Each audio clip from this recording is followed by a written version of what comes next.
से मेजर जो डाउट रहता है वो ये रहता है कि हमने जो हमारी कैटेगरी लगा दी थी ओबीसी एससी एसटी, हमारे पास सर्टिफिकेट नहीं है, तो क्या हम काउंसलिंग के टाइम उसे चेंज करके जनरल कर सकते हैं कि जो हमारे सर्टिफिकेट्स हैं वो क्या एग्जैक्ट सेम जोसा के फॉर्मेट में होने चाहिए। सो हाय एवरीवन, मैं हूं सौरभ चौधरी और आज के इस वीडियो में हम लोग बात करने वाले हैं on complete details and procedure of जोसा काउंसलिंग 2022। तो देखो, जो जोसा काउंसलिंग के इवेंट्स के डेट हैं वो ऑलरेडी जोसा के वेबसाइट पर रिलीज़ हो चुके हैं, ठीक है। लेकिन इस वीडियो में जो बेसिकली डाउट्स आते हैं ड्यूरिंग जोसा काउंसलिंग उसके बारे में मैं बात करने वाला हूं। तो एक एक करके मैं डाउट्स भी लेते जाऊंगा और जो प्रोसीजर है उसको भी एक्सप्लेन करते जाऊंगा, ठीक है। तो चलो स्टार्ट करते हैं। तो देखो, जो सबसे पहला है वो है ऑनलाइन रजिस्ट्रेशन और चॉइस फिलिंग, जो कि आपका 12 सितंबर से लेकर 17 सितंबर तक चलेगा। तो इस ड्यूरेशन में हम जोसा की वेबसाइट पे जाके रजिस्ट्रेशन कर सकते हैं जेईई मेंस के एप्लीकेशन नंबर और उसके पासवर्ड के थ्रू, और वहाँ पे हमें चॉइस फिलिंग करना है। तो देखो, चॉइस फिलिंग बहुत ही ज़्यादा ध्यान से करना है और जो हमारे प्रेफरेंस ऑर्डर हैं वो बहुत ही सोच समझ के करना है। तो ये अब देखो, चॉइस फिलिंग करने के बाद 18 सितंबर को पहला मॉक अलॉटमेंट होगा, यानी कि पहले मॉक अलॉटमेंट में जो भी लोग अपना प्रेफरेंस ऑर्डर डालते हैं उस हिसाब से एक बताया जाता है अंदाजे से कि कौन सा सीट आपको एक्सपेक्टेड है अलॉट करने में। तो देखो, कभी भी जो मॉक सीट अलॉटमेंट का रिजल्ट है वो फाइनल नहीं होता है, तो ऐसा हम नहीं बोल सकते कि जो मॉक सीट अलॉटमेंट में हमें मिल चुका है वो ओरिजिनली भी मिलेगा, क्योंकि मॉक सीट अलॉटमेंट के बाद भी आप जो अपने प्रेफरेंस ऑर्डर हैं वो चेंज कर सकते हैं, उसमें कुछ ऐड कर सकते हैं, कुछ डिलीट कर सकते हैं। तो मॉक सीट अलॉटमेंट है वो पहला 18 तारीख को आ जाएगा। उसके बाद जो सेकंड मॉक सीट अलॉटमेंट है वो आएगा 20 सितंबर को, ठीक है। और इसी के साथ जो आपका 20 सितंबर है वो लास्ट डेट है फॉर लॉकिंग चॉइसेस। अब देखो, लॉकिंग चॉइसेस क्या होता है? तो बेसिकली आप जब अपने प्रेफरेंस ऑर्डर सारे फिक्स कर लेते हो कि यही है मेरा प्रेफरेंस ऑर्डर, आप चॉइस फिलिंग कंप्लीट कर लेते हो, तो आपको अपने जो चॉइसेस है वो लॉक करने पड़ते हैं कि फर्दर आगे वो आप चेंज नहीं कर सकते। तो लॉक करने का ऑप्शन होता है, वहाँ पे आप जाके ऑप्शन करेंगे, क्लिक करेंगे, तब जाके वहाँ पे आपके मोबाइल पे एक OTP आएगा। उसको देने के बाद आपका जो सीट है वो लॉक हो जाएगा, और एक बार लॉक करने के बाद आप फिर उसको अनलॉक भी कर सकते हो, अगर टाइम है तो। वो सेम प्रोसीजर होता है, अनलॉक करने में एक OTP आता है, वो डालना पड़ता है। तो ये हो गया आपके 20th को ये ख़त्म हो जाएगा। अब 21 को जो है वो अगर आपने सीट लॉक नहीं किया है बाय चांस तो ऑटो लॉक हो जाएगा। तो देखो, 23 सितंबर को होगा पहला सीट अलॉटमेंट। अब ठीक है, अब देखो, पहला सीट अलॉटमेंट में अगर आपको कोई सीट नहीं मिला है तो आपको कुछ भी नहीं करना है, और अगर सीट मिल चुका है पहला सीट अलॉटमेंट में तो उसके बाद ऑनलाइन रिपोर्टिंग करना होता है। देखो, ऑनलाइन रिपोर्टिंग कैसे होता है कि आपको ऑप्शंस मिलेंगे। सबसे पहला कि आप सीट एक्सेप्ट कर रहे हो और फ्रीज़ कर रहे हो। तो एक्सेप्ट एंड फ्रीज़ का मतलब होता है कि आपको वही सीट चाहिए और आपको आगे किसी भी काउंसलिंग में पार्ट नहीं लेना है। तो सबसे पहला वो होता है। दूसरा होता है कि एक्सेप्ट और फ्लोट।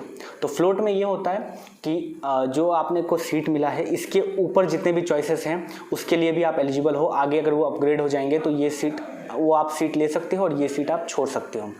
तीसरा ऑप्शन होता है कि एक्सेप्ट और स्लाइड।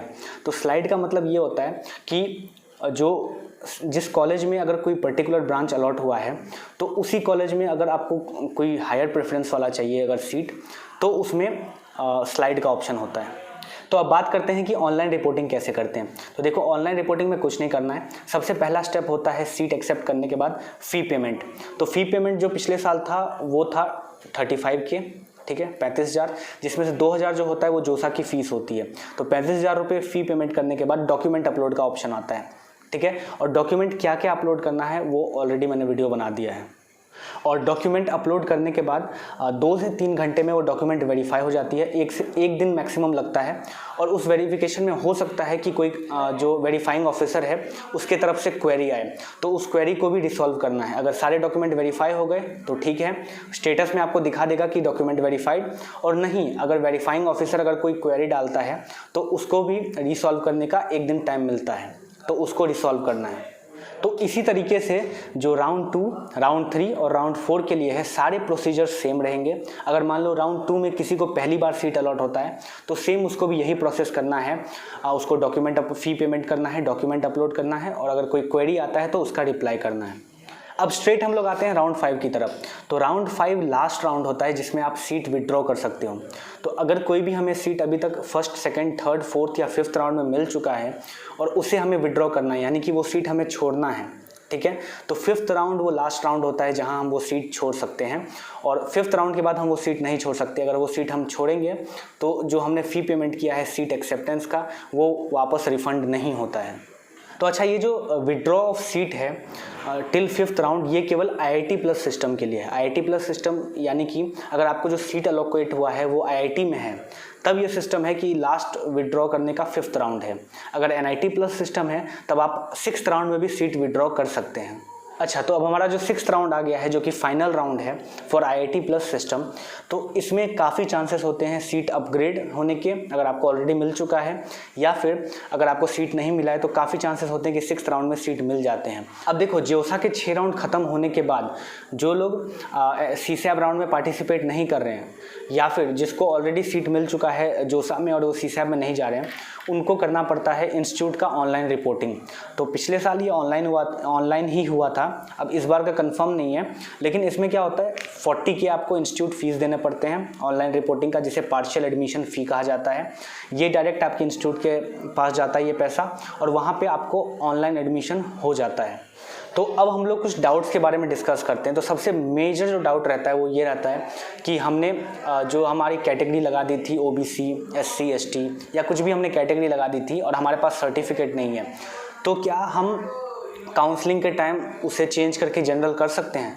तो बिल्कुल, जब हम रजिस्ट्रेशन करते हैं उस टाइम ये ऑप्शन आता है कि हम कैटेगरी और स्टेट ऑफ एलिजिबिलिटी को चेंज कर सकते हैं। तो उस टाइम अगर हमने चेंज कर दिया तो ठीक है, लेकिन उसके बाद ये चेंज नहीं होता है। तो डाउट नंबर 2 है state of eligibility. State of eligibility क्या होता है? तो देखो, जो NIT प्लस सिस्टम में है उसमें क्या होता है कि होम स्टेट रिजर्वेशन होता है 50% फॉर दैट पर्टिकुलर स्टेट, ठीक है।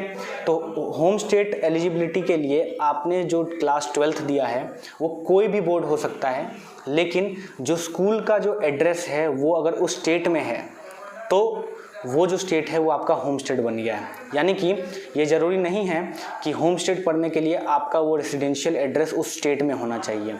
अगर आप उस स्टेट से नहीं भी बिलोंग करते हो, लेकिन आपने क्लास 12th उस स्टेट के किसी स्कूल से दिया है, चाहे CBSE हो या चाहे कोई भी होम स्टेट बोर्ड हो, तो वो स्टेट आपका स्टेट ऑफ एलिजिबिलिटी में आता है, ठीक है। तो जो हमारा तीसरा डाउट है वो है रिगार्डिंग सर्टिफिकेट, कि क्या जो हमारे सर्टिफिकेट्स हैं, चाहे SC हो, ST हो, EWS के हो, वो क्या एग्जैक्ट सेम जोसा के फॉर्मेट से मैच करने चाहिए? तो एग्जैक्ट सेम मैच नहीं भी होता है तो उसे एक्सेप्ट कर लिया जाता है, क्योंकि हर स्टेट अपना अलग फॉर्मेट होता है। लेकिन एक चीज़ इंश्योर होना चाहिए कि जो भी डिटेल्स जोसा की फॉर्मेट में पूछा गया है, अगर वो सारे डिटेल्स उस सर्टिफिकेट में प्रेजेंट हैं तो वो डॉक्यूमेंट का कैसा भी फॉर्मेट हो उसे लोग एक्सेप्ट कर लेते हैं, ठीक है। और इसी के साथ एक और डाउट रहता है कि सर्टिफिकेट अगर इंग्लिश में वहाँ पूछा गया और हिंदी में है तो चलेगा क्या? तो मैक्सिमम जगह वो वैलिड होता है, वो चलता है। और इन केस अगर कुछ स्टेट्स में अगर नहीं वैलिड होता है या उसे अलाउ नहीं करते हैं, मोस्टली साउथ के ऐसे स्टेट्स होते हैं, तो उसमें क्या होता है कि उसको आप अपने ब्लॉक में जाके जो जोसा का फॉर्मेट है वहाँ पे आप ट्रांसलेट करवा सकते हैं, वो ट्रांसलेट हो जाता है। तो ये था हमारा पार्ट 1 जोसा काउंसलिंग के बारे में, और इसके साथ ही ये पूरा सीरीज़ आने वाला है 5-6 वीडियो का, और जितने भी डाउट्स है और जो भी प्रोसीजर है आगे वो धीरे धीरे इस चैनल पे आते रहेंगी। तो इस चैनल को ज़रूर से सब्सक्राइब करिएगा, और मिलते हैं नेक्स्ट वीडियो में। Bye bye.